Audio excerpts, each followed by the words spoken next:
My dear students and parents, this is Daniel and welcome back to our channel.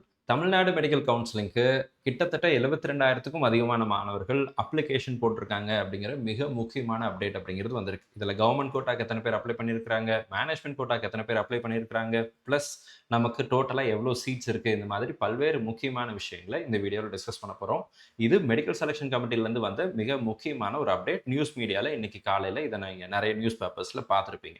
So இன்னைக்கு காலையில் தினமணியில் வந்த ஒரு முக்கியமான நியூஸ் ஆர்டிக்கிள் தான் இந்த வீடியோவில் நான் உங்களுக்கு காமிக்கிறேன். ஸோ இது வந்து பார்த்தீங்கன்னா இன்னைக்கு ஜூலை 1ஆம் தேதி வந்த முக்கியமான அப்டேட்.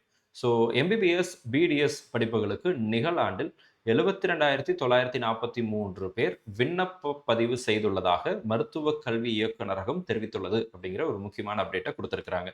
ஸோ அப்போ இது வந்து லாஸ்ட் இயர் வந்த அப்ளிகேஷன்ஸை விட கிட்டத்தட்ட 65% கூடுதலாக மாணவர்கள் விண்ணப்பங்களை சமர்ப்பித்துள்ளதாகவும் தெரிவிக்கப்பட்டுள்ளது அப்படிங்கிறதையும் சொல்லியிருக்கிறாங்க. லாஸ்ட் இயரை விட இந்த வருஷம் number of applications for medical counselling, government quota and management quota ரெண்டுலையுமே ஹைக் ஆயிருக்கு, இன்க்ரீஸ் ஆயிருக்கு அப்படிங்கிற ஒரு விஷயத்த பார்க்குறோம்.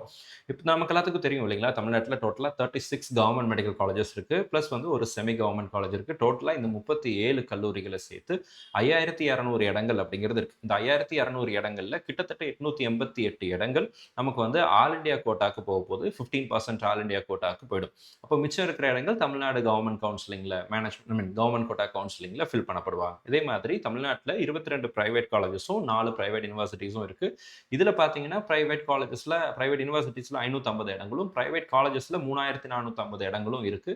ஸோ இதில் நமக்கு வந்து 7.5 ரிசர்வேஷனுக்கும் சீட் அப்படிங்கிறது போதும். ஸோ டோட்டலாக எம்பிபிஎஸ் சீட்ஸ் இன் தமிழ்நாடு அப்படின்னு எடுத்துக்கிட்டிங்கன்னா கவர்மெண்ட் அண்ட் பிரைவேட் ரெண்டையும் சேர்ந்து வரும்போது 9,200 இடங்கள் அப்படிங்கிறது இருக்கு. இந்த 9,200 இடங்கள்ல 496 இடங்கள் 7.5 ரிசர்வேஷனுக்கு, அதாவது தமிழ்நாட்டில் உள்ள அரசு பள்ளிகளில் 6th ஸ்டாண்டர்ட்லேருந்து 12th ஸ்டாண்டர்ட் வரைக்கும் தமிழ் மீடியமோ இங்கிலீஷ் மீடியமோ எதில் படிச்சிருந்தாலும் அவங்களுக்கு 7.5 ரிசர்வேஷன் அப்படிங்கிற ஒரு ரிசர்வேஷனை கொடுக்குறாங்க.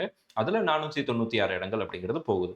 இப்போ பிடிஎஸ் பொறுத்த வரைக்கும் 3 கவர்மெண்ட் டென்டல் காலேஜஸ் இருக்கு, 250 சீட் இருக்கு, பிரைவேட் காலேஜஸும் கொஞ்சம் இருக்கு, அதில் 1,900 சீட் இருக்கு. So altogether MBBS and BDS ரெண்டும் சேர்ந்து நமக்கு 11,350 இடங்கள் இருக்கு. ஓகேங்களா, 11,350 இடங்கள் இருக்கு. வந்த அப்ளிகேஷன்ஸ் 72,593 943 72,943. அப்போ ரேஷியோ வச்சு பார்த்தீங்க அப்படின்னா 11,350 சீட்டுக்கு 72,000 பேர் அப்ளிகேஷன் போட்டிருக்காங்க. இதில் எல்லாரும் பிடிஎஸ் விருப்பப்பட்டு தான் போட்டிருப்பாங்கன்னு நம்ம சொல்ல முடியாது. ஸோ அப்போ பிடிஎஸ்ஸை நீங்கள் மைனஸ் பண்ணிட்டு எம்பிபிஎஸ்ஸை மட்டும் எடுத்துக்கிட்டீங்க அப்படின்னா ஒட்டுமொத்தமாக நமக்கு 9,200 இடங்களுக்கு 72,000 மாணவர்கள் அப்ளிகேஷன் அப்படிங்கிறது போட்டிருக்காங்க. ஸோ இது வந்து ஒரு 1:8, 1:7 சம்திங், 1:8 சம்திங் தான் வருது.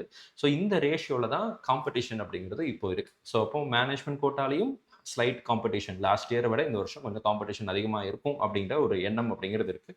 இப்போ மேனேஜ்மெண்ட் கோட்டா அண்ட் கவர்மெண்ட் கோட்டாக்கு பார்த்தீங்கன்னா மேனேஜ்மெண்ட் கோட்டாவில் 30,000க்கும் மேற்பட்டோரும், அரசு ஒதுக்கீட்டுக்கு 42,000, அப்போ கவர்மெண்ட் கோட்டாக்கு 42,000 பேத்துக்கு மேலே அப்ளிகேஷன் போட்டிருக்காங்க. மேனேஜ்மெண்ட் கோட்டாக்கு 30,000 பேத்துக்கு மேலே அப்ளிகேஷன் அப்படிங்கிறது போட்டிருக்காங்க. ஆல்டுகெதர் நமக்கு 72,943 அப்ளிகேஷன் வந்திருக்கு. இப்போ ரேங்க் லிஸ்ட் எப்போ சார் வரும், அதை பற்றி ஏதாவது சொன்னாங்களா அப்படின்னா எஸ், அதை பற்றியும் சொல்லியிருக்கிறாங்க.